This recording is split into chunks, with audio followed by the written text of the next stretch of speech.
Good morning, good afternoon, good evening, and welcome to episode 30 of In the Red Corner. What a weekend. I got to watch a game of AFL. The UFC card was unbelievable. Liverpool, well, I had to deal with that dribble. At the same time that United are turning over Man City. My head is kettled. And the world is right again. My head's kettled. I feel like Aljo after he took that knee to the temple. Just don't know what's going on. So I'm glad you're here with me to put the world to rights. Yeah, good to be here. Early this week, Tuesday. So if this comes out later on in the week and the world's changed, something mad's happened and we've not mentioned it, that's why. It's because we're recording it early in the week. On Tuesday, while it's still fresh in the mind, I suppose. How are you, mate? Great, mate. Early, hangover of the long weekend has been and gone, so short week for work, which is great. And keen to review some sports and preview some more and see where it takes us. Love it. Well, we always do opening question. And this is one that we've done before, and now we're going to revisit it, I think. Okay. Revisit it. Yeah.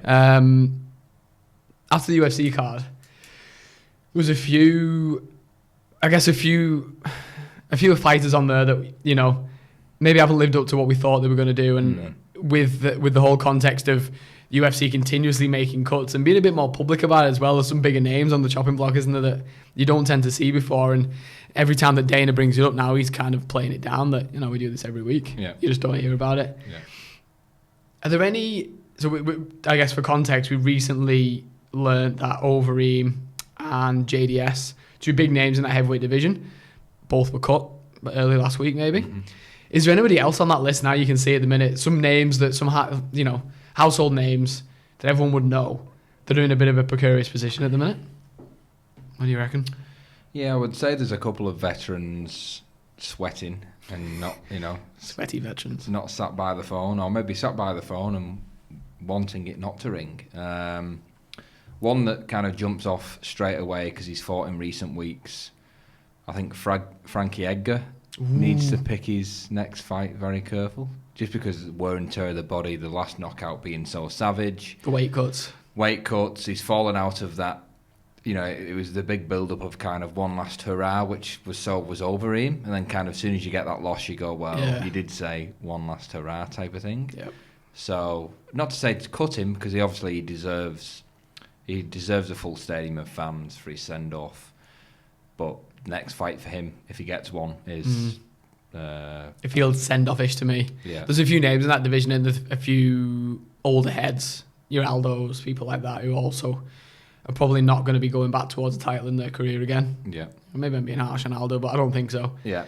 You've got names like that. Yeah. You've got Cruz coming up as well in that same division, which would make a lot of sense. But he now does look like he's going for it toward a title shot. So yeah, I think in the lightweight division, the loser of Cowboy and Diego Sanchez. Oh, are they fighting lightweight? I thought they were fighting at 170. Oh, is it 170? I think it's 170, but still stands, but different weight class. Yeah, okay, 170 then. I think the loser, that's the last we see of... Yeah.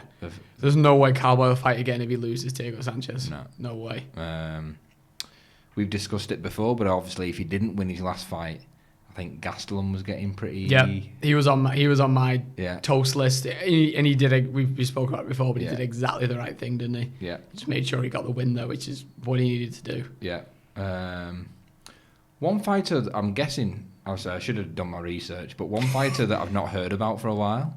I'm guessing he got cut last year after his loss. Who?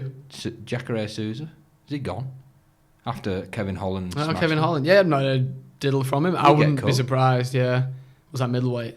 Yeah, I've heard. No, I haven't heard anything. So I don't know whether he's still around, but I think he's... There might be fights for him in that middleweight division, but again... I just think everyone's just... He's fought everyone, hasn't he? He's on the way down, for sure. Yeah, that's an interesting one. I haven't heard, but it wouldn't be surprised. I'd have to have a look at that. Is there anyone following this weekend that jumps out at you? There was two for me. Firstly, mainly because of his age and because of his recent performances, Thiago Santos. He's still ranked high. I think he was still ranked at number 3 or 4. Yeah. So you wouldn't think people like that are getting cut. But he's 37. He's coming back off serious knee surgeries, was out for a long time. 2 defeats in a row now. Yeah. 3, isn't it? Oh, 3. Jones. Oh, sorry, yeah, 3. Glover. Yeah, I was thinking post Jones, but yeah, including Jones, it's 3 on the bounce. Even in his comeback, it's 2 on the bounce. It's a submission loss, which is a bit of a hit to the ego for him. He's a BJJ black belt. And then at the weekend, we'll touch on it more in a sec, but it's just not there. It doesn't seem like it's not there anymore, is it? He's so, and it's understandable. He keeps the damage there. He's hesitant now. He's hesitant to throw. And yes, that division's really dangerous because I've heard a few people this week say they've got like the speed of middleweights and the power of a heavyweight in one go at that light heavyweight division. But yeah, at 37, looking at his last performances, I'm a bit like, I don't know what. We was obviously watching the fights together, and how surprising was it? We kind of both looked at each other when the tail of the tape came on. Yeah. We was like, Santos is 37. Yeah, I had no idea he was 37. He's older than Dominic Cruz. Like, yeah. I just didn't anticipate him being 37. No, I had no idea. He doesn't look 37, does he? Particularly, he's still a bloody Adonis, but with that age gap, with his losing streak at the minute, and with that division being the performances, the division's super hot. It's not like they're desperate for people to be in there. Exactly. He's probably earning a mint. If you can cut your Romero on age, on the formula of money, performance, good money that he's on, then why can't you cut Thiago Santos? Overeem would put more wins together than he had in the last couple of years. So he got cut. Why is Thiago Santos exempt? No, so I'd be worried if I was him. The other one for me, it seems like a massive contradiction because I was really high on her last week, but Megan Anderson. Again, we'll touch on this in a sec, but the problem with her is it's not a deep division. And what do you do with her now? She showed nothing. There's no one for her to fight. No. I don't know what she does. You'd be better going fighting in another organisation. She's not making 135. She isn't going down a weight. No way in hell. She's too big. So I don't know what you do with her. I don't think it'll be long before she's cut. There's only so many that can, in that weight. That Felicia Spencer's obviously. But they fall. She's going to fight the same people. Spencer, Durandamy. Yeah. Home probably. I just don't think there's much there for her. She's 40, was supposed to be there. She got to the title shot. She lost. Now what do you do? This would be, and I don't want to be kind of disrespectful to Megan, but this could be the next UFC trade. Yeah, this maybe. Could be similar to DJ and Ben Askren. Yeah. We'll give you Megan Anderson. There's that Kayla Harrison or all them. Where is she now? She's in PFL or something. Yeah. That Clarissa Shields and go. Let's do a. I know Megan was. Maybe we go on to Megan now. Maybe we start with this one. But okay. I know that she was. She's been Invicta champ. So obviously she's great. But I think you come up against Amanda Nunes, and it just shows the gulf of class there in the UFC. It's unfortunate because if there was more girls in that division, then it's fine, and she would compete. It's not. I'm not saying that she's not terrible. She just comes up against Nunes. Yeah. There's just no one for her to fight, and that's the problem. If you want a fighting career, she's gonna have to go somewhere else because she isn't gonna make a lower weight here, as far as I can see. I don't think she make one split. You either hire a load of fighters to stack out the division, or the cost saving measure is get rid of the ones in the 3 deep division that it is. Yeah. If you can't get anywhere near Nunes, which is not a shame. It's not a, It's I don't mean this is a slight on Anderson. I just don't think there's anything there for her. No. There's no one else to fight, unfortunately for her. But yeah, I mean, what did you think of her at the weekend? Because it was. It was my upset, the one I called, and now and you feel like an absolute mug afterwards. Yeah. But it's funny because you're looking for something, aren't you? You're looking for a reason for there to be an upset. You're getting excited about it, and to look at her, you think she's got all the tools possible, and that was just massively wrong. Yeah. Well, I said obviously our predictions right up until the fight. I said watch them bombs from Nunes, and I was always kind of confident in Nunes in a sense, even though. We kind of edged our bets because I was like, you get great odds from an Anderson and a Jan Blachowicz double. But it kind of went as expected in terms of golfing class. But I would say that the way Nunes finished the fight, that was more likely to be Megan Anderson's way to win the fight as opposed to Nunes's with those long limbs, arm triangle, wherever it will be. You would have said, submission, and you go, it's Megan Anderson. Absolutely. And you go, no, Nunes. And you go, right, okay. Yeah. And it was just one of those. We've seen it before, deer in the headlights, whether it was the occasion, whether it was the pressure, but they kind of As soon as they got in there, and Nunes caught her with a couple, and suddenly it was like the back leg went. Like I always say, she's quite tall. She's like a giraffe type, with those long limbs. But it was like when you see a giraffe being born, and they're like, and they're trying to find the feet, and it's like, you were so critical of her as well when we were sat there, because it's like, use them limbs, throw something, like she was so hesitant. What are you waiting for? Like, what are you waiting for? Yeah, throw kicks, what? Like, are you gonna let her run at you and catch you with bombs? I don't want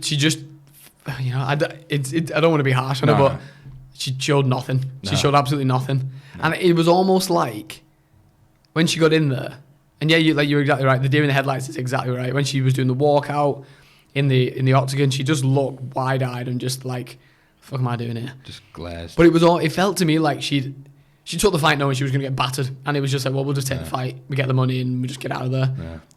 She didn't seem to have a plan.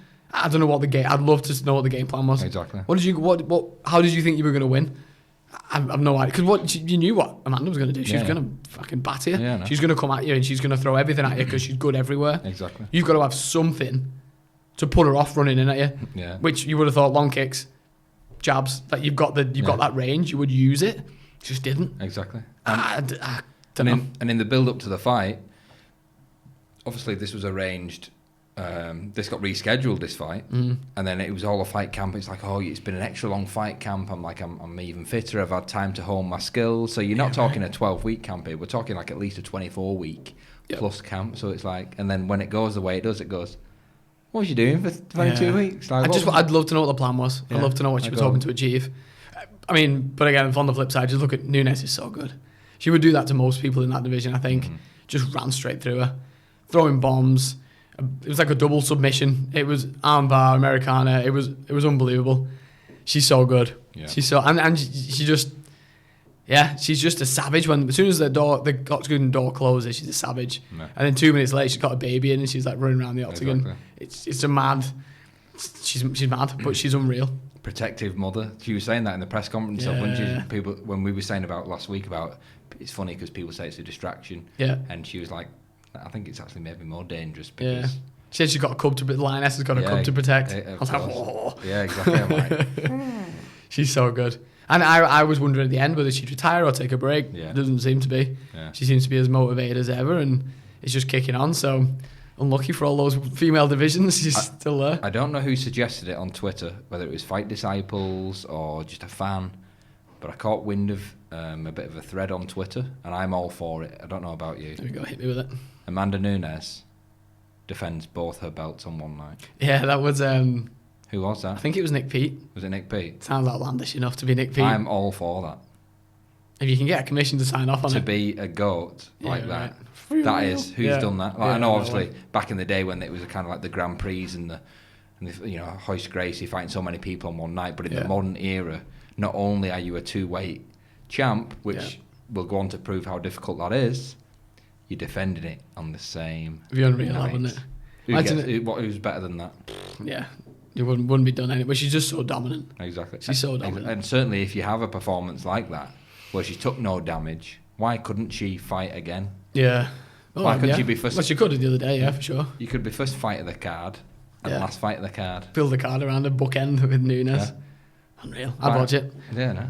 No, very true. I wonder, it'd be interesting to see what they do with that 45 division now. I'm sure there's another fight in that division already scheduled, but it just feels a bit pointless, doesn't it? I think she'll put that belt on the shelf for a bit, defend at 35, where there's a little bit more competition. Yeah, but it's going to be kind of home, she's saying that obviously Holm and Randami need to rematch because of that kind of controversial last time. But again, she's fought both of them. So I'm sure Nunes is in no rush either. She'll let things play out and...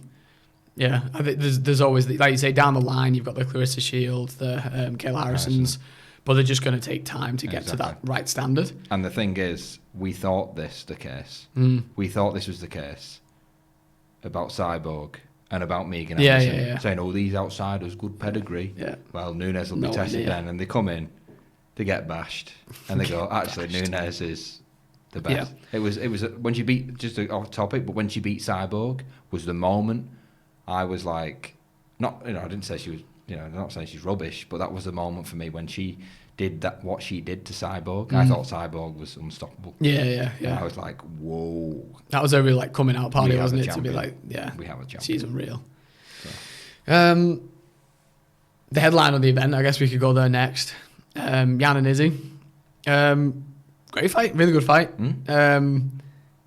It was interesting, wasn't it? Because it really just showed you how difficult it is to, first of all, come up weight and try and be a champ. You know, there's not loads of people who've done it, and it makes you realise how difficult that is. Yeah. And also how difficult this is with the 20-pound weight difference. What's required in terms of like a level of power? Izzy was doing the same things he does to middleweights. He just doesn't have the same effect against Jan. Jan was smart, I thought. He was patient. He didn't rush in there. He didn't fall into Izzy's traps. I thought he played it perfectly smart, as a champ should, as a champ does. And he proved that it was a kind of a real coming of age for Jan as well, that he's a legit champ. And he's going to be hard to take that belt off now. I know Glover this year is probably next, and that's another great fight which Glover can win. But I don't think Jan. I think there was a little bit of a thought that Jan might be a bit of a one-hit wonder. He's won the belt and then he'll move on pretty quick. But he's shown there that he's got the maturity and experience to keep hold of it. Yeah. What did you think of Izzy's performance up at that weight?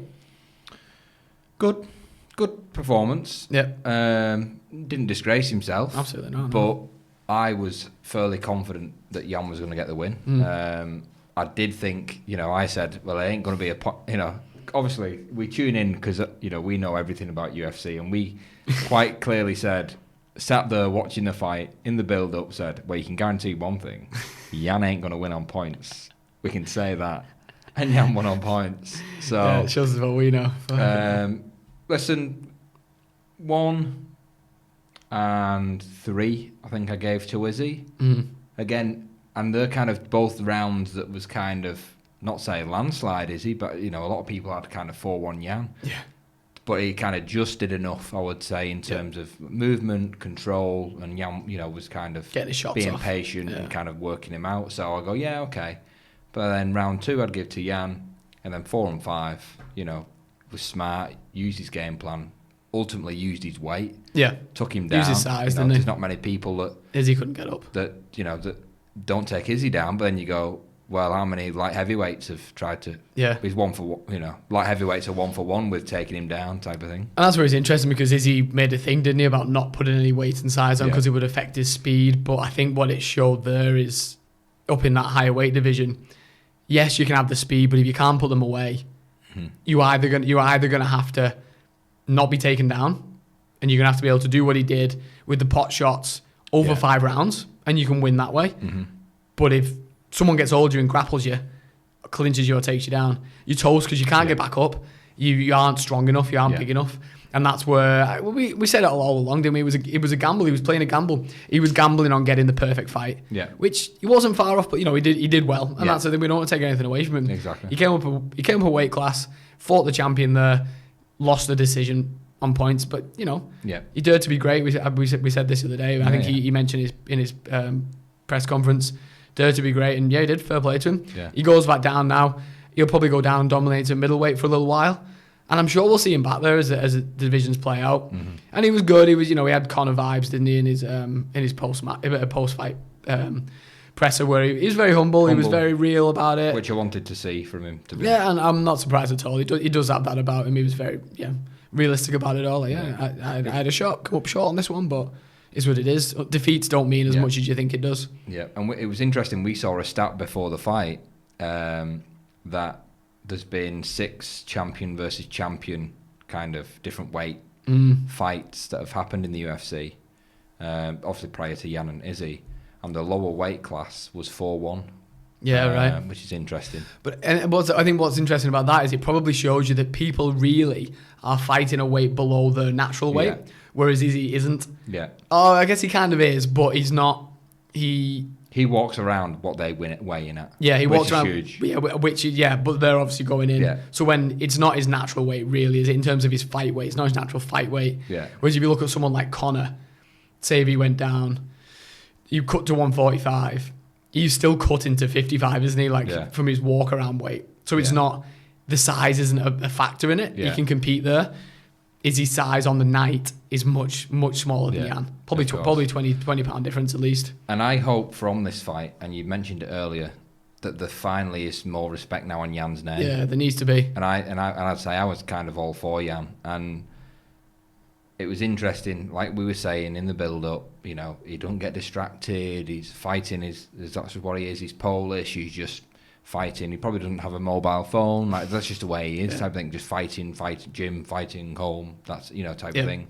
But it's interesting, like you say, with Izzy and kind of the drama and kind of the attention around Izzy is, like you say, Jan didn't fall into that trap. No. I'm facing Israel Adesanya. Yep.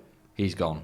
He's coming to my division. Yeah. Similar to, not saying Eddie Alvarez crumbled, but when he fell into the Conor mystique, Conor hits hard, this is Conor's moment, type of thing. Whereas it was funny after the fight that Jan actually said, Izzy hits harder than I expected, but he's actually slower than what I expected. Wow. So he thought he was actually going to be really quick and have Wouldn't pillow fists, because right. actually it played out. He hit harder than I thought, but he was also not as fast as I thought. Wow, okay. Which is interesting. Yeah. I mean, Jan's good everywhere, and there's loads of good matchups for him now. Obviously, Glover, I think he's asked for like 6 months off, spend time with his family, and somebody deserves that because he's done two big fights back to back, pretty much, hasn't he? So Glover's gonna have to hang on, which is harsh because he's an older guy, isn't he? He's in his 40s now, but if he wants that shot at the title, which he'll get, he's just gonna have to wait for it. Yeah. So it holds that division up a little bit there, because we won't see much action now before the turn of the year, probably. But there's plenty of contenders in the light heavyweights. So. And going back to our opening question, if Glover loses, does he call it? It's definitely time. Yeah. This will be his shot. Yeah. He'll have a shot at the title, win or lose. I mean, if he wins it, he'll probably defend it. If he loses, he retires. He's had his shot. Mm-hmm. Yeah. Moving on down the card, the Petian Aljo fight. That was an interesting one. Interesting ending. But for me. We always knew it was going to be a good fight, a close fight, and it was, wasn't it? It was a brilliant fight. Yeah. I thought Aljo started really well, which is what I expected him to do. Quick, didn't let Jan set, and really had him, had Jan a bit, couple of minutes. a bit scuppered, didn't he? The first couple of rounds. The problem is, it's about how long can you keep doing that for, and the answer's not that long. He was gassed by the third, I thought. I think if he looks back and he's going to do the rematch, he's going to have to work on that cardio, work out a way to be able to do that for longer. Yeah. Because once Jan caught up with him, Jan, strangely enough, his wrestling and his takedowns were way better than Aljo's, which I don't think he was expecting. So he's almost got him in that range. We know his punching power is bigger than Aljo's again, so he's got him there. So similar to what we were saying about Izzy, Aljo's approach has to be stick and move. Yeah. For 5 rounds. Can you do that for 5 rounds? That's his question for me. Anyway, what did you make of the fight? I thought the fight, I'll say it started fireworks, and I'd say it was very much carbon copy in a way of Burns' Usman. Yeah. So that came out, and Burns came out, cracked him, and you go, whoa! And then suddenly you're like, we've got a new champ. Like, the first couple of minutes, you're already thinking, your body's going, we've got a new champion on our hands here, type of thing. But then Usman, like Jan, composes himself. I think Sterling kept trying to go to the floor, similar to like Burns come down in. Yeah, a little bit of that. Just gives Jan a bit more composure, just get his thoughts straight, get kind of set, and then that class shines through, making his combinations, good movement, that power, a couple of times dropped him. It was just very Usman-like. Yeah. And as it went on, I was only favouring. You'd only see it for me only going one way, as to a Jan decision, or if not, if he was gassed, maybe a Jan stoppage. I think Aljo's gas tank had run out massively by the time he got to where he was, because he'd found himself in that position a few times, which is where the fight ended, where he was kind of on his knees in front of him. And I don't know whether that's a bit of a rest position, because by the law you're not supposed to throw the knees or strike there, so it feels like a bit of a almost like a safe position where you can have a minute there. And he'd been in that position a few times throughout the fight. Now the fight ending sequence, it's still a bit controversial. We don't quite know what's going on, but there was word from Khabib, wasn't there, that he'd heard in Russian that his Jan's corner had told him to throw the knee in that position. I was a bit unsure because it happened that fast, and I thought he had to have his hands down to be a grounded opponent, and he didn't. Since learning the rule, it's just the the knees have got to be touching the floor. So illegal shot. I think Jan was a bit confused at he was first. Still like, even when they were like giving the decision, he was just like, yes. No, mate. And it's like, no. Not the way you want a fight to end, especially a title fight. Because that belt, now automatically goes to Aljo, who doesn't want it. He was seeing stars when they were putting that on him. Obviously very emotional because he doesn't want it to win it that way. It's a bit embarrassing. And he did the right thing. He put it down. Called for the rematch straight away. But again, it's a funny one, isn't it? Because the ref gave him a lot of time to try and recover. Whereas I think sometimes in that situation, you've got to be the one who makes the call. The ref should call that off. ASAP rather than letting the fighter decide. Because you put the fighter in that awful position of, I've got to continue. Because if I say no and get up and it's a lose-lose. And take the belt, then everyone's like, run the belt, but it's not, you just copped out there. But in reality, he was literally seeing stars. But then if he gets back up and, his ego takes over, you're going to damage yourself because you're either going to get knocked out or you're going to lose anyway. So he puts him in a horrible position. And that's why I think the ref needs to step in and stop that fight. If it was an illegal shot, you can see he's hurt. It's over. And you take that decision away from the fighters, for me anyway. And I think the frustrating thing is Jan was coming into his own. So it's kind of that thing where it's like there was no need to.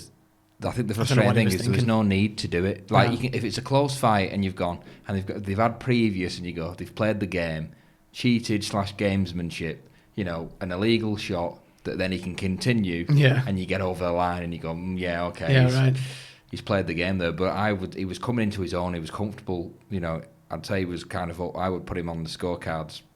Up. It was just one of them. Like why? I think it's a moment of madness, isn't it? Yeah, but then again, so you go, is the corner team not knowing, similar to like Greg Hardy with the inhaler, and it's like, do you know the rules, mate? Like, so clearly there's a breakdown of communication of the rules. Even the corner, even if the corner was saying something, but even if they were saying something, Jan should know the rules as well, shouldn't he? Yeah, you're in there, you should know the rules. Yeah, don't blame the corner for it. Yeah, of course. So both either the rules. So that for me that's kind of the frustrating thing, just about it transpired, which then you bring to the debate, and we were saying, well, if a DQ happens, do you strip the champion and give it to the competitor, or do you vacate the belt and then it's kind of competitor versus somebody else? What do you do, and kind of what is the right and wrong answer? And the thing for me, I was all for thinking, you've got to strip the champion, but don't necessarily put it on the competitor. But then the argument is, if the competitor is beating the champion, they could do an illegal shot on purpose so they don't win the belt. Yeah, right. It's mad, isn't it? And that could be like a cheating thing to say, you're not getting it. I think especially in this circumstance, it was a although he might have had a moment of madness and he didn't mean to do an illegal shot. It was an illegal shot and it was a blatant illegal shot. I think you deserve to. Yeah, unfortunately, I think it's against the rules. He's cheated. I think that the belt obviously lands on your opponent. Like, one of you's got to win it. Yeah. Not the way you want to win it. But he would have, if he'd have carried on, he'd have probably lost 2 points anyway. Aljo might have won it in the end, just on purely on the 2 points decision, if it was quite close, which I think it was. Yeah. So, it's a difficult one, isn't it? But the sheer fact that he had his arm up when he was kind of announcing clearly tells me he didn't know the rule. He just didn't know. Didn't know what was going on, did he? He didn't have any clue, because he was just like, champion. And it's like, and then it's like, he just like puts it, just slyly puts it on Sterling's belt. Meanwhile, Aljo's like, where am I? What is happening? Dan is just like, Dan might as well just put it on himself. Yeah, it's so funny. Oh my god. Well, at least we get to see a rematch of it because it was a great fight. Good fight. Holds up that division, which is a bit annoying. Like, if you're the likes of Corey Sandhagen and stuff, your title shot just got put back 6 months. Exactly. Because Aljo ain't fighting anytime soon, I don't think. But then they can at least then do Sandhagen Dillashaw, maybe on the same card. Yeah, maybe. Or smash that one out. That'd be interesting. Then. Yeah. No, it's a very good point. Moving on down, coming out party for Islam Makhachev. I was, again, super critical because I had not seen him beat anyone decent. Yeah. He's pulled out of fights. He's had weight issues. Yet he comes with this amazing reputation. Turns out it's completely valid. Yeah. Absolutely. Hat off to him. He was fantastic. Against a good opponent who I think was a little bit underrated, Drew Dober. Although he looks like a prick. But he looks like the American flog. Sorry to our American fans. An American Pie. He looks like the American Pie that gets the girl, and you go, "You're a dog, mate. You're a dog." What about the good? What about the good guy? Fucking Drew. Anyway, Drew. I'm sure he's a nice fella. Yeah. But Makhachev, very dominant, and he did what he needed to do, didn't he? He took him down. He showed how dominant he is on the floor, and then finished it with an incredible submission as well. And he's really put that division on notice a little bit, because I guarantee now nobody's going to want to fight him. No, you're going to look at that and be thinking, I don't want any of that. Because he comes in with a lower ranking as well, it's a massive risk for anyone. But it's quite funny because that division's very open right now, isn't it? They're all kind of waiting on the whole Conor Poirier rematch thing, and everyone's teeing up fights.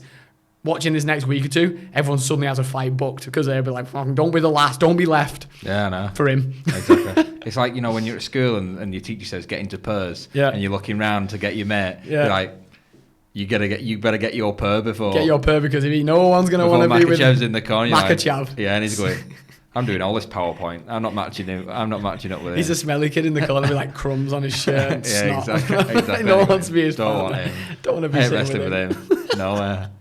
But he's going to get a matchup with someone, and Tony was the first one that I thought of, and he was the one that he called out as well, which I think is great. But it's a good call out for him, because it's not an easy fight, and he'll know how dangerous Tony is on his back.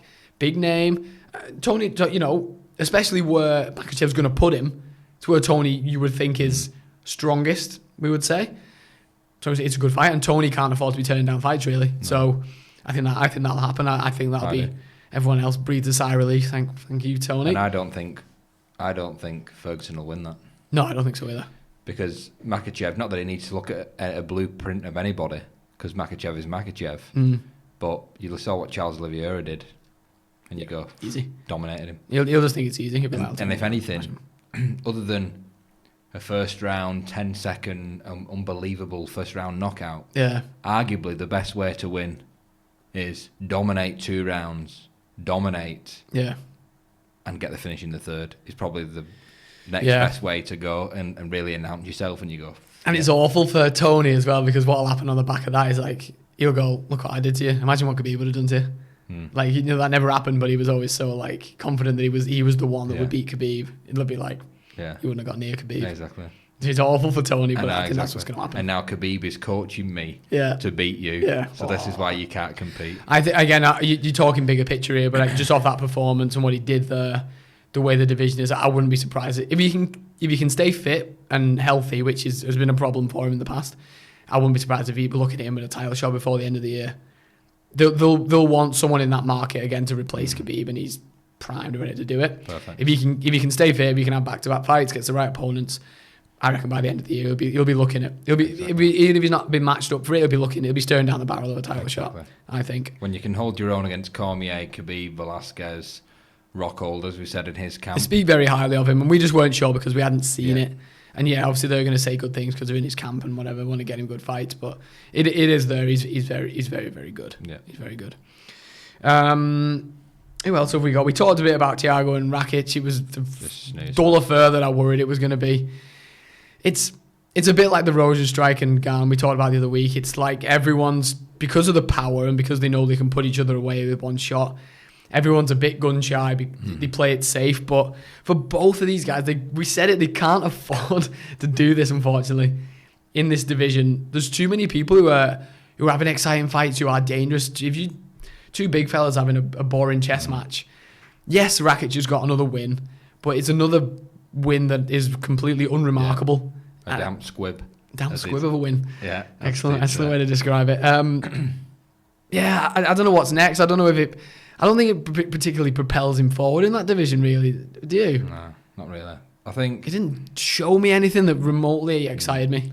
I think the fight to make is Reyes and Rakic, I would say. So Reyes is matched up with that Prajanka. Oh yeah, Jiri Pekrashka. The fellow who was really weird, who kept looking different ways. Looks around corners. It was fucking weird, but it was really good. Pekrashka, I thought, that's it. It's dangerous for again, strange as he was. Mad record and has waited a long time to He's come Polish to UFC. as well, isn't he? I think he is, yeah. Polish v Polish. Yeah. Well, they were building that. That'd be amazing. Yeah. For the belt, they've got to do that in Poland. Yeah, it has to be. Chuck Joanna on that card. Yeah, unreal. See, I don't know what happens, and I don't want to spend too much time on it, but No. it was a bit of they let me down again. Rakic has let me down twice now. Yeah. The interesting thing is Thiago Santos's missus, who is also a fighter, Yana Kanutsa-Kaya. Yep. She actually shared a picture, I don't know if you saw this, of the stats at the end of the fight. Mm. And Santos actually beat Rakic in every area. Wow. More strikes landed, most. And without me look at her, you go, that's very nice. And she was like, enough said. Right. I was like, you look at it, you go, oh, okay, maybe I have to rewatch that and Yeah, see right. if it was like, it just felt as though Rakic was just. I felt Santos that did Rakic won the nothing, fight. but, Yeah. I don't think either of them did much really, Yeah, but I no. felt that Rakic did more. Yeah. But hey, who won? Rubbish fight. Now to the prelims. We'll get through this as quick as we can. Dominic Cruz.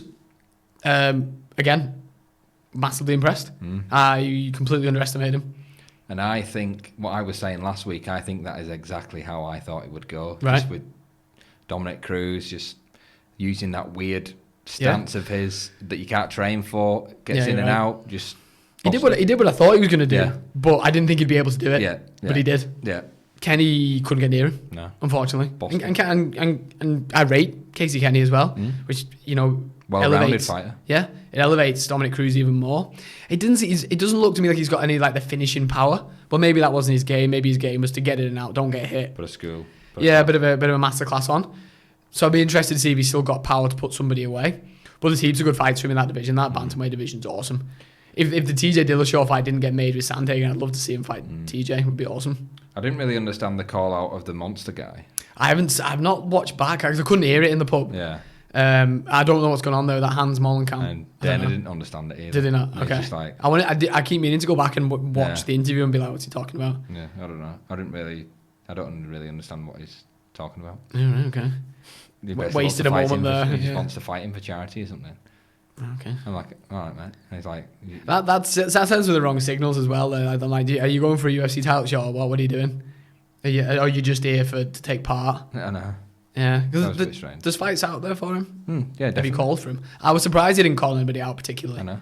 I thought he would have. I think he's really smart, Yeah. which makes me wonder whether he wants it or not. And I said this to you. I was actually surprised, given the guy who we know Cruz is. I was fully expecting him to avenge the Cody Garbrandt loss. Yeah. Because in recent years, Garbrandt was always seen as he's only got one punch. He's just got the power. And when you rewatch that fight, Garbrandt, what Cruz did to Kenny, Yeah. Garbrandt Yeah, he did did, to didn't he? Cruz, and to do that to He was Cruz dancing and all sorts, wasn't he? Schooled him. Yeah, he in, did. Out, popping shots. Because is that when he won the title the first off, time? Yeah, off Cruz. Yeah. I was like, whoa. Then he lost the plot a bit, and Yeah. then now he's come back and looks great Yeah. again. So I thought, avenge that loss. He looked great. Avenge that loss. Yeah, right. But we'll see. Yeah, we'll see what plays out with him. I don't But know. Garbrandt's probably matched up. And he's a bit higher up the division as well. Yeah. He'd be looking down, wouldn't he? Yeah, Probably needs still- another yeah. fight. The TJ fight would be interesting. Mm. But yeah, you've got a few people there. You've got the Frankie Edgars or whatever. It depends what he's after. Exactly. He's fought Faber, 3 times, His isn't favourite got cut yet? he? No. He must be on the block. Add him up. Add him to my list. Add him to the list. He must be toast, honestly. Yeah, I know. Well, he got beat in his last fight, I think, didn't he? So enough Jan? coming, didn't Was it Petty his last fight? he? Oh, actually, no, I think he beat someone, but he lost to Jan and then bounced back, I think. Did he? Can't remember. The California dad. Yeah. Hang it up, mate. Nah, hang it up. Song Yudong, we didn't even really touch on this in the preview because I was a bit like, I don't really know who that Kyler Phillips is, but fuck, that might have been the best fight of the night. Yeah, I know. That was unreal. I know. I rate both of them. Yeah. But I thought Song Yudong won. Yeah. Not because I backed him and I was biased on my bet, but I thought So he did won. Song Yudong as well. I Yeah, think I he know. was a bit like, fuck. Yeah. But, I mean, I don't begrudge it, but Kyler Phillips, they both looked incredible. It wasn't, They both, it wasn't a robbery, but I also thought, Song won. yeah. And I'm sure the UFC were a bit like, fuck, trying to build an Asian card here. Yeah, I Stop know. fucking making them lose. Singapore, I know. Yeah. Singapore, did you see the note? I know. But great fight. Them two have got awesome careers Yeah, ahead of them. I can't wait to look out for Phillips's next fight. Yeah, I'll definitely be tuning in and we'll definitely have a closer look at it He next might be time on the main because card next. I would have thought so. And that's the thing, if you do stuff like that and you come to fight, Yeah. you want to fast track. The UFC will fast track you wherever you want to go if you bring it like that. They were unreal. Joey Benavidez, unfortunately outclassed. Love his heart. You know, he was there till the end. Didn't get finished by Askarov, but Askarov was so dominant in every asset. If it wasn't for Figueiredo being the champ, you'd say that Askarov's the future champ there because he is good everywhere. Yeah. And And it'll be interesting to see once he gets that. I'm sure he'll get a title shot either next or he'll be in the number 1 spot next. I don't want to say it, but add Benavidez to the list. One more loss? I think not after this one. Only because... Yeah, not after this one, but... Only because he was, he was in the fight. It wasn't, even though he was outclassed, he was in the fight. He was competitive. And there's enough people to fight in that division, but he's on a downward trajectory. I think really it's up to him how long he wants to stick around. But if he loses his another next loss, if he loses his next one, I think he's going to have a real serious chat with himself. Yeah, I think so. He's probably not that young either, is he? But he's mid-30s. Exactly. He could be just stay at home. He can be, Megan O'Leary's got a job for life. She hasn't, yeah. He'll be like, I'll He's just stay in the home. UFC longer than him. I'll just stay at home with the dog. No worries. She can earn the cheese. Yeah. Fair play to him though. I've got a lot of respect for him. He's got an incredible heart. Just unfortunately not the skill level that's required at the top of that division anymore. So yeah, he's on his way down. Probably one of the best to never win in terms of like get to the top of the mountain. He's kind of one of the best that's probably never got there. 4 attempts. Not many people had 4 attempts. No. I don't know if anyone's had 4 attempts. No. Unless it's Liverpool at home. Anyway, we'll get there. Yeah, we'll get there. We got to give a shout out to Kai Kara France. Who? I want to make an apology to Kai Kara France. There you go. I'm sure he's watching. Kai, I'm sorry, mate.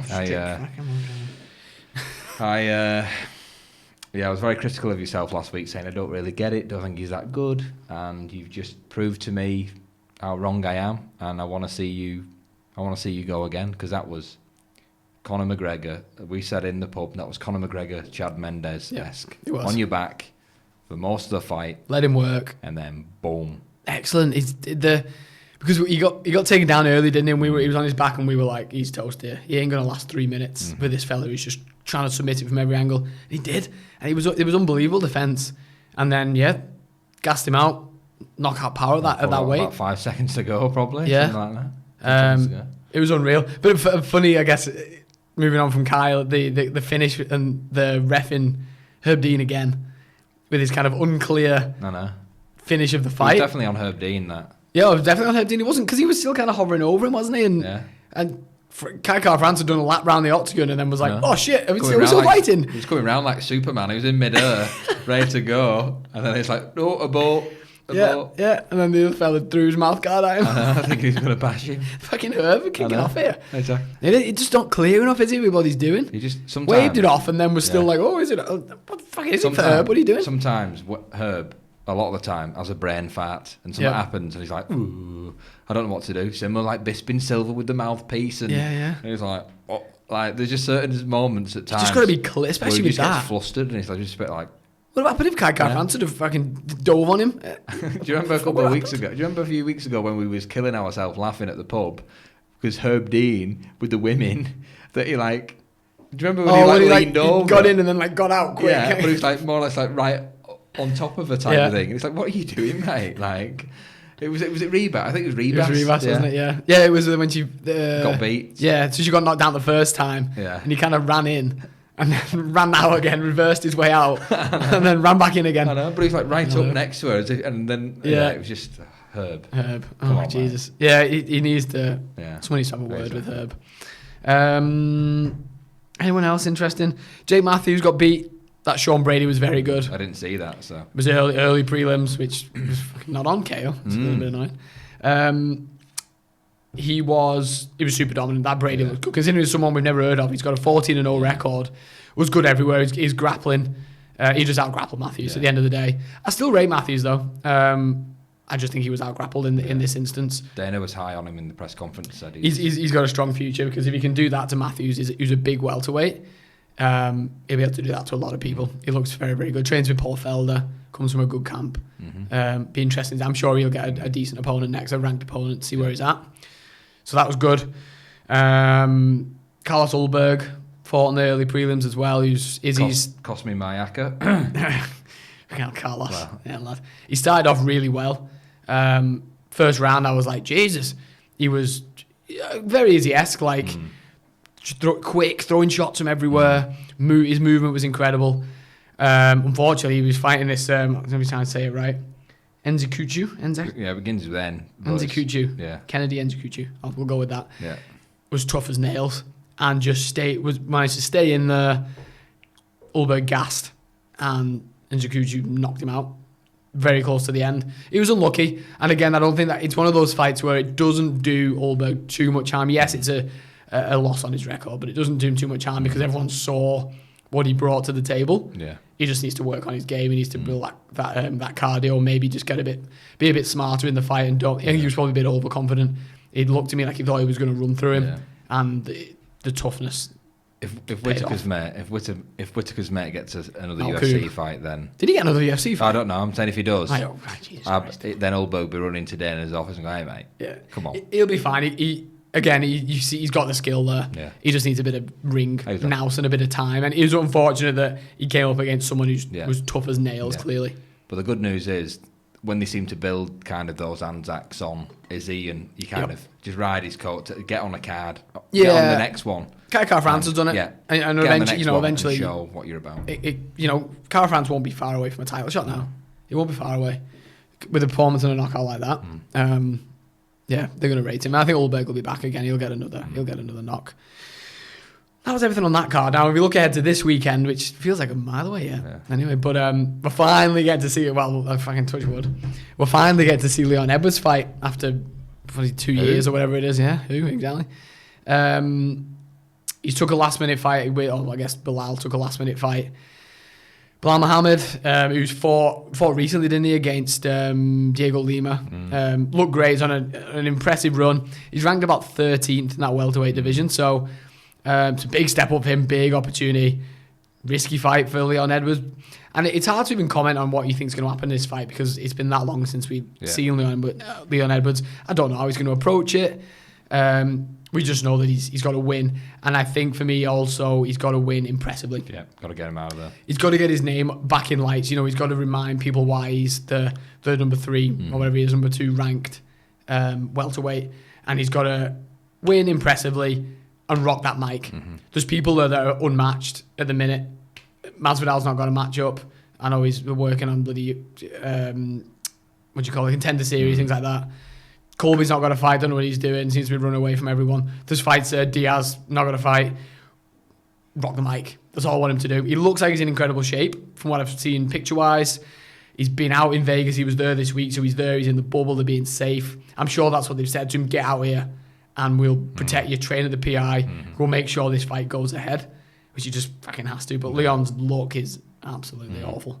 What are you looking for out of the fight? Have you any thoughts of how he'll play it? Or are you just happy to see him in there and let's just see what happens? Yeah, like I say, it's all about that getting that activity back up. It's been a long time coming, but I agree with you. He's got to show something. There's a lot of big names in that top of the division, and he is at the top of the division, but obviously he keeps getting kind of overlooked.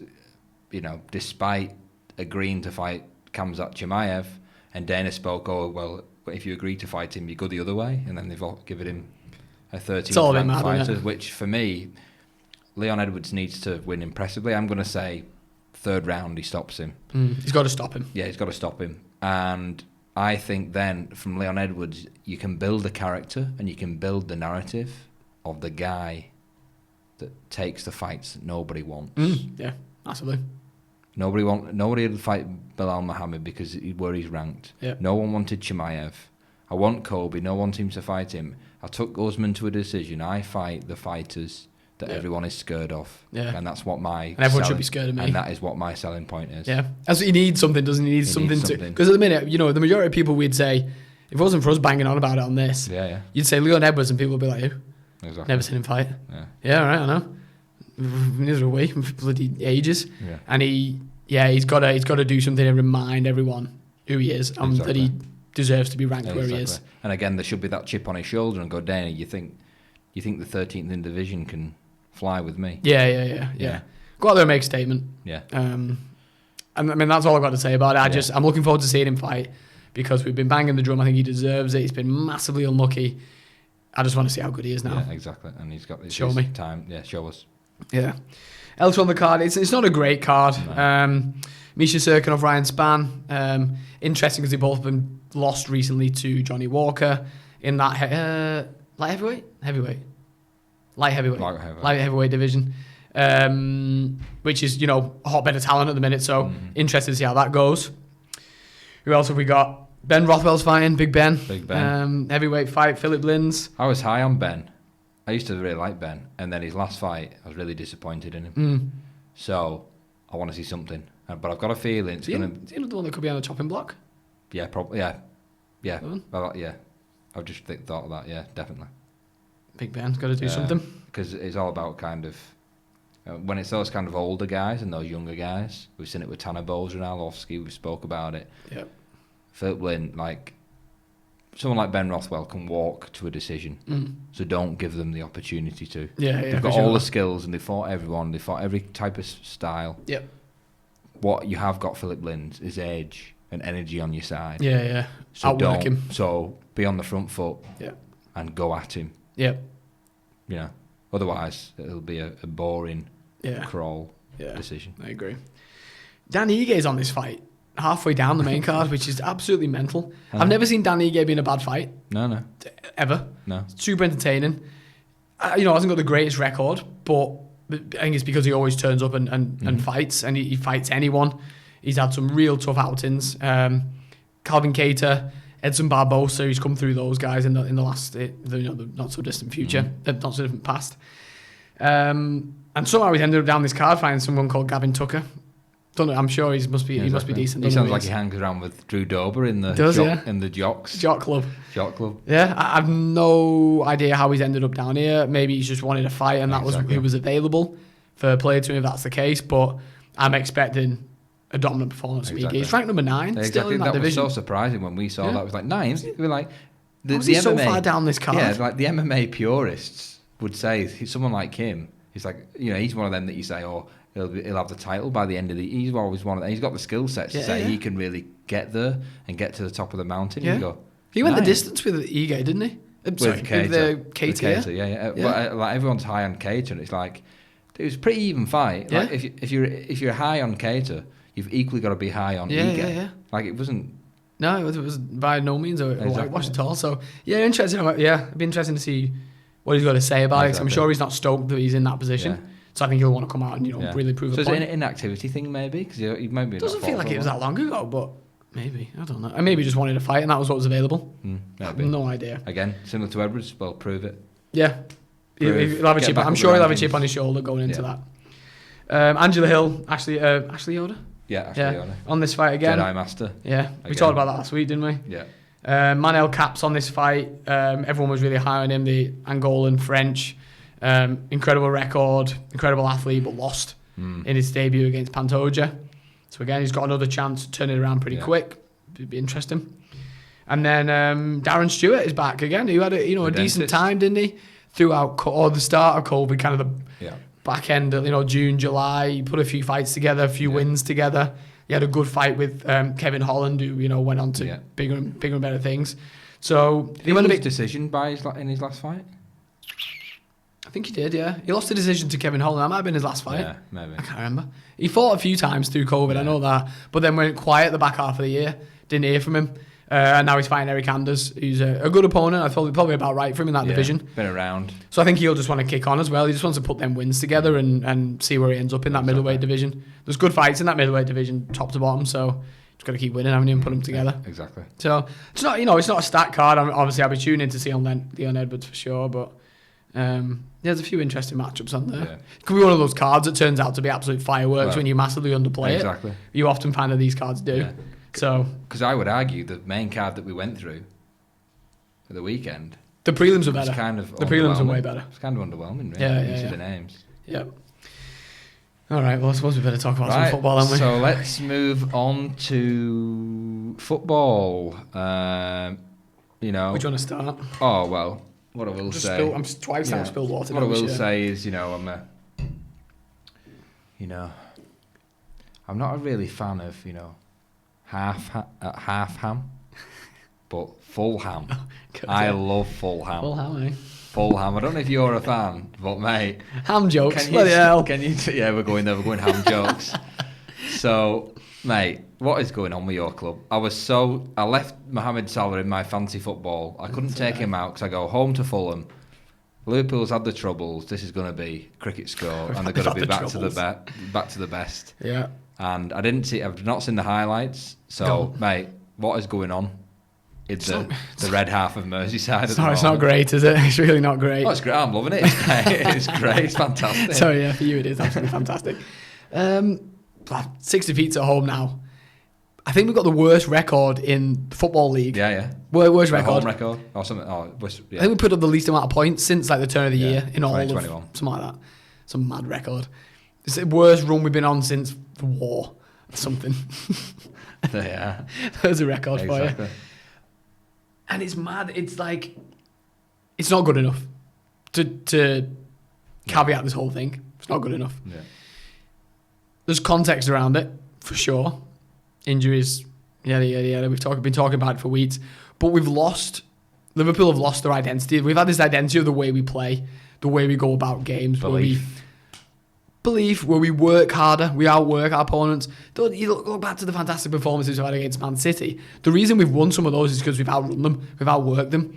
There's been a bit of needle, there's been a bit of, sticking your foot in, and it's all gone.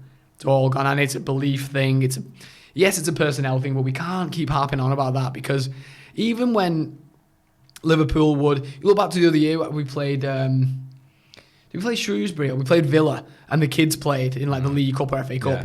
Well, they played in exactly the same manner that the first team did. Mm-hmm. That system, yeah. Same system. Like Richmond in the AFL. Yeah. When they get an injury, whatever player...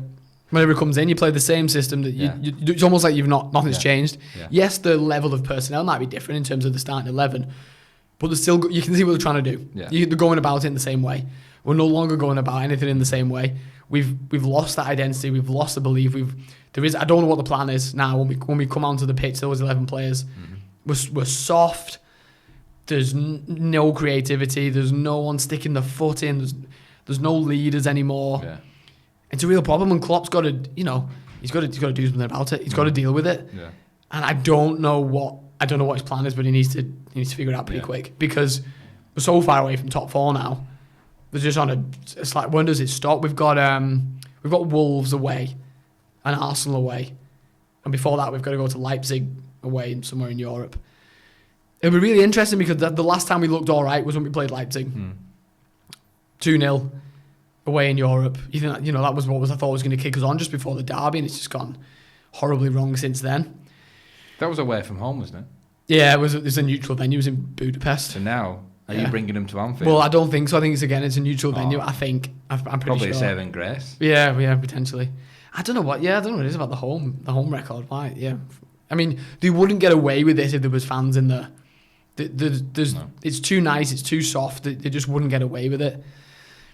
You can show a couple of yellow cards. Show us something. Show us. Yeah, and that's the thing. It's like I said. It's about having that identity and sticking. If we're going to stick with this system, stick with the way we play. Even if it's not the same personnel, at least we can see what you're doing and you're sticking to it. But they're not even doing that anymore. There just doesn't seem to be a plan or what the. Yeah, I don't know what Klopp's telling them before they get on the pitch. And the interesting thing is, if you watch the way that you play and the kind of the struggles that you're going through, yes, I know you miss Van Dijk. Yes, best centre-back in the world. Yes, of course. But obviously, and we have moved away from the narrative of just injuries, of course, because someone like Leicester, they've actually had more injuries this season. Similar problem. Yeah, similar. Now, yes, they haven't got Van Dijk, and they're not missing Van Dijk, but for large parts of the season, Vardy's been missing, Maddison's been missing, James Justin, who's probably been the best fullback of the Premier League this season, Castagna, who was bought for like 30-odd million. But the difference to Leicester is they still play the same way, but Iheanacho comes in, Harvey Barnes is now injured, somebody else comes in, and they play for the shirt, and they give the manager a headache to say, when these players come back, I've got a real headache on my hands here in terms of stepping up. So where's that step up? And I'll be honest, I looked at your, so I saw the result and I was like, whoa, type of thing, didn't expect that. And I looked at the lineup and I genuinely thought it could have easily been a League Cup game. Yeah, it looked like that's the type of side we're putting out. But you got Williams squared on, you've got like Shaqiri, you got one of the front three, you got, I know Jota obviously cut, I know you like Shaqiri, it's like what? He was lucky. He looked to me. He was trying something different, which okay, I get that. But The mad thing is, where the weaknesses, well, all season, the problems we've been in defence. Yeah. Defence is it's not our problem. Even though that's the weakest probably part of the whole formation, the whole pitch. That's not really the problem. No. The problem's at midfield and the front three are just not ticking. The problem is not 6 defeats in a row at home. The problem is 6 defeats in a row at home without scoring a goal. Yeah. Is the problem. Yeah, I'm not really even looking like we're going to score a goal. How can you not score one goal in 6 games at home? It's mad. With that front your three. team. It's not like the front three have changed either from when we were winning leagues and Champions League. It's the same front three. I know. You've not changed personnel. No. You've added Jota. I know he's been injured, but it's like... He's back now. Yeah, I know. But it's like... And, we've been laughing we've been laughing about Arsenal this season. And if you look at the league table, Arsenal have got a game in hand on Liverpool. And if they win, it's only 2 points behind you. And this is Arsenal that I put a bet on to get relegated, by the way, early on in the season.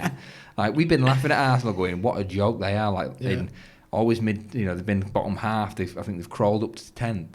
And now you look at it, you go Villa game in hand, Everton game in hand, Arsenal game in hand, Tottenham game in hand, and all them teams around you, and you go, as it stands now, you are, 7 points off 4th already? Could be worse with games in hand. Yeah. And I'd be all for writing this season off, but the problem is, when you end up outside that top 4 now, it has knock-on effects for next season financially and all that kind of stuff. And just the belief, and I don't think no one's going anywhere, and it's not going to affect... I don't think it'll affect too much who we can attract, but that will play into it. We're not playing Champions League football, which looks, unless we go on and win it this year, which I just cannot see. We won't be playing Champions League football next year. It was the start of our downfall after Ferguson left and Moyes came in, and we finished like 8th that season. Yeah. And then, lucky enough, we've still got the core of that side who haven't played this year. Yeah. So they're going to come back into the dressing room, the likes of Henderson, the Vincent van Dijk, and they'll be like, the fuck's going on here? Yeah. This doesn't happen anymore. It's like a new signing, isn't it? But what we would have to do then is come back in, pre-season. We go, right, we're not in Europe. We're winning this fucking league. We are winning the Premier League because look at our squad. Look at the squad. We've got no excuse. We've got no Europe. We haven't got this. We're in some shite inter-toto thing that we're going to just play the kids in, whatever. Yeah.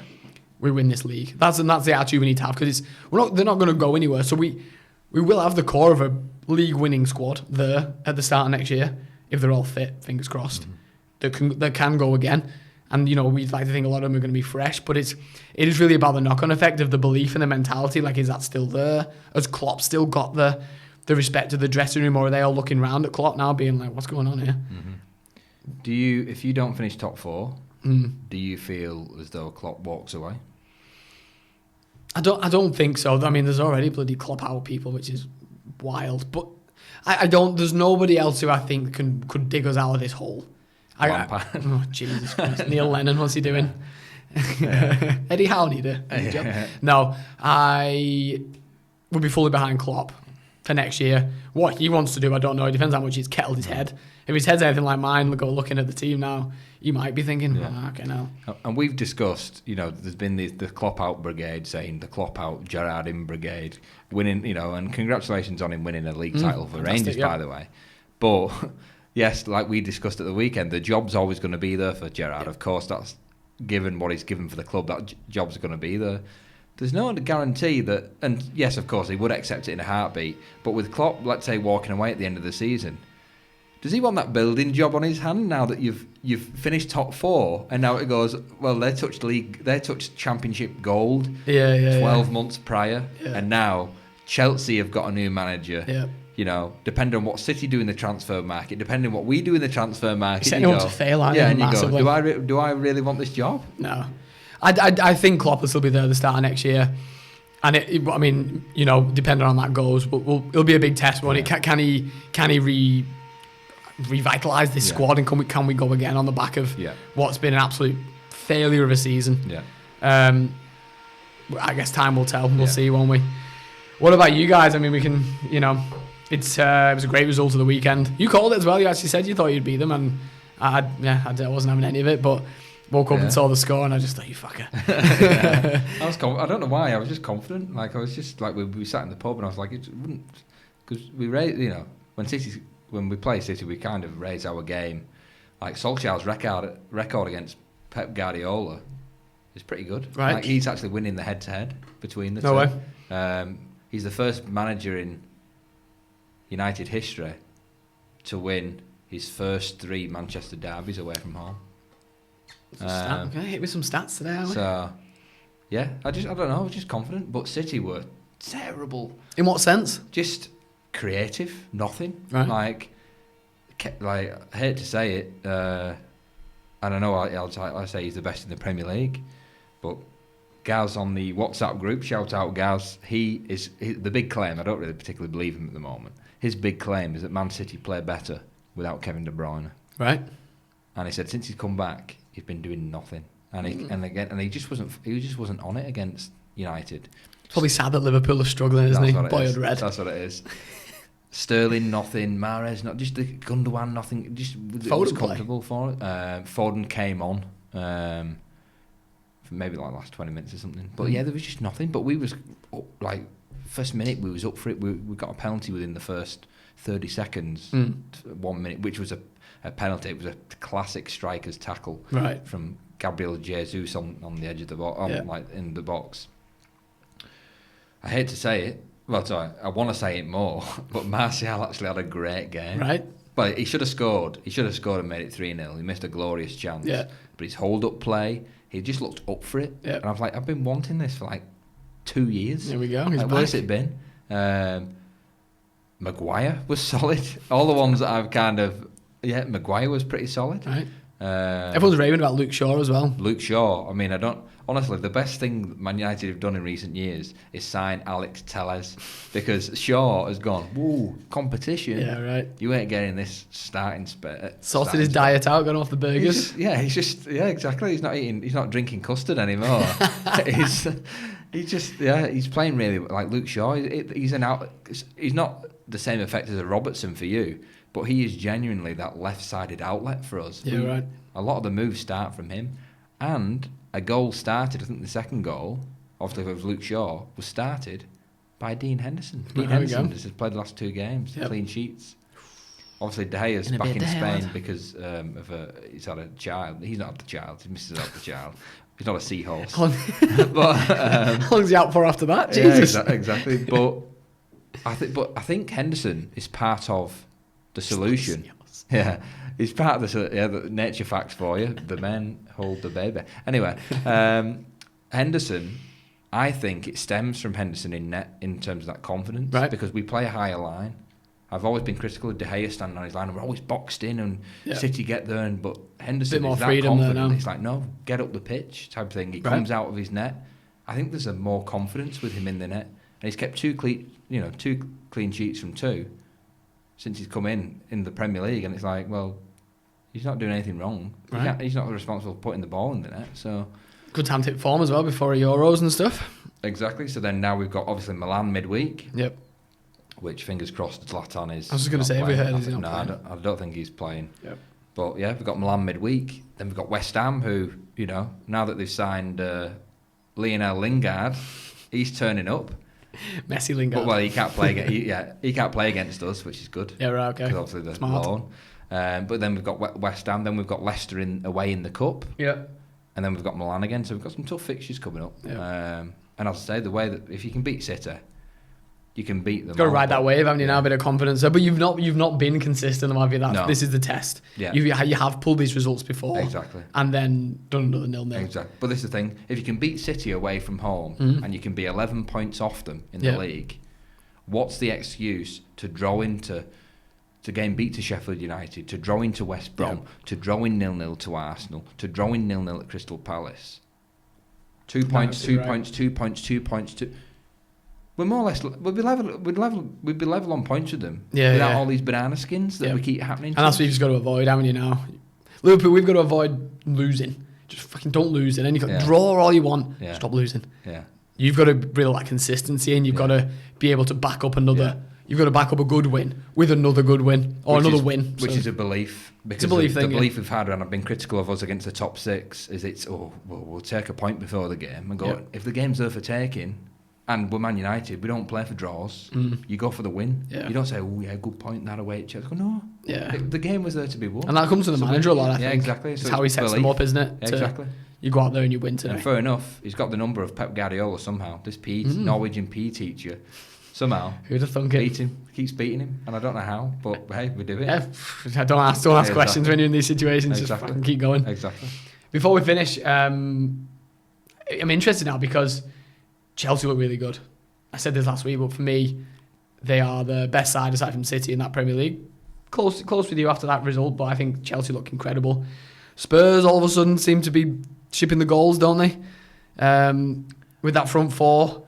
If you get Kane, Son, Bale and Ali firing, who's better than that? Yeah, it's an unbelievable attacking unit. Who's better than that? I think if Mourinho's just got to let them loose. I think they're maybe 2 points ahead of us with a game in hand though. So I don't know. I don't know how realistic it is for top four for those guys. That's the game in hand's Villa. Is it? So they're in and around you. So I was going to ask you, where do you think this top four ends now? Do you think you'll hold on to second? We should. Or have you got to watch? You've got to watch out for Leicester and Chelsea. I think coming up behind you pretty close. You're right. We have to watch both of them. But I think the squad that we've got, there's no excuse why we can't finish second. There's no excuse. Because we should finish second. Yeah. That's just the way it is. And you think, is it Leicester and Chelsea who get those top four spots? Yes. Yeah, I think so as well. I think Spurs will have a really strong end to the season, but they'll probably just miss out just because they're just a bit far behind now, I think. They've kind of made the push too late. A bit too late, yeah, it's come too late. But it's built, I think we said this at the start of this season, but if they, watch them for next season, if they can get all fired and they can keep hold of Kane, that's the question as well. But it'll get to a point where Spurs make the charge for top four. Yeah. Maybe game week 33, 34, they go, we can't get this top four. Let's fall off. But we're still in the Europa League. Yeah, right. So Mourinho goes, well, divert. Yep. All our eggs in the basket. Kane, Son, Bale, Alec, you're all getting rested in the league. Yep. We're going for a European trophy. And he's got such pedigree there, hasn't he? Then he gets Champions League qualification. As I said last week, he's only been in it twice and won it twice. Yep. Who better than Jose in that competition? Interesting. I wonder what they're paying now. I wonder what else they have to win that. I reckon we're favourite, and then I reckon Spurs are probably second, I would say. Right. I will have a look after. I really hope, as I keep saying this, I really hope Rangers get one of you. It'd be great, wouldn't it? Yeah. Well, that should be a game where the fans are back. Yeah, it should. Home and away, can you imagine? Oh, United Rangers would be awesome. But do you remember the Rangers game when they got to the Europa League final maybe 10 years ago, and it was in Manchester and they trashed the place? Do you remember that? It was like Rangers and Zenit St. Petersburg or something like that. And it was, honestly, it was like Beirut. It was, honestly. Unreal. Well, there we go. We can look forward to some more Beirut action in Manchester. Who was the final this year? Europa League? Don't know. Emmerdale Farm with Dingles. I don't know. I don't know where it is, to be honest. Somewhere neutral in Europe somewhere. Yeah. Beirut. It's in Beirut. They'll go there and trash it like Manchester when they're done. Can't wait for Beirut away. On that note, Beirut away. Yeah. We'll call it. Thanks as always for listening in. It's been a good episode. It was good to get everything off our chest while it's fresh. Yeah. Bit of therapy for Liverpool. Yeah. I mean, things can only get better. Yeah. Can they? Yeah. Tell me they can get better. I reckon it's a bit of a song, that one. Yeah. I won't do it to you. Yeah. But hit that like button, hit the subscribe button, just to make sure you don't miss out on any content. And we will be back next week, hopefully lauding in a Leon Edwards win. And maybe even Liverpool win. You never know. Oh, bit too much to ask. Crazier things have happened. We'll see.